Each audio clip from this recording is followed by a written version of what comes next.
મા બાપ બનવું દરેકનું સપનું હોય છે, પણ એ સપનાને સાકાર કરવાની શરૂઆત જ્યારે આપણે કરતા હોય ત્યારે મેન ફાળો એક ડૉક્ટરનો પણ હોય છે. ત્યારે અમે પણ એ સપનું જોયેલું ફેબ્રુઆરી 2023માં. ત્યાર પછી અમે નિશા હોસ્પિટલ બોપલમાં આવેલા અને ડૉક્ટર હિમાની મેડમનો સંપર્ક કરેલો. ધેન બધું પોઝિટિવલી લાઈફનો ટોટલી પાર્ટ્સ છે એ પોઝિટિવલી અમે આગળ વધતા ગયા.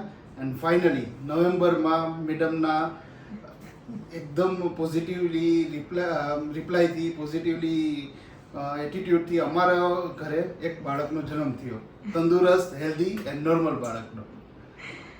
We are happy. બહુ પહેલેથી લઈને છેલ્લે સુધી, મતલબ એક આ જે જર્ની હતી એ એન્જોય કરેલી જ અમે. ને very trustful. Yes, exactly. And staff, all staff are very cooperative. નાનામાં નાની જે વાત હતી મેડમે એકદમ બારીકાઈથી સમજાવેલી કે ભાઈ આ વસ્તુ છે તો આ કેવી રીતે તમારે આમ આગળ વધવું, શું તકેદારી રાખવી, શું ખ્યાલ રાખવો. And we are happy, really happy. Thank you. How sweet.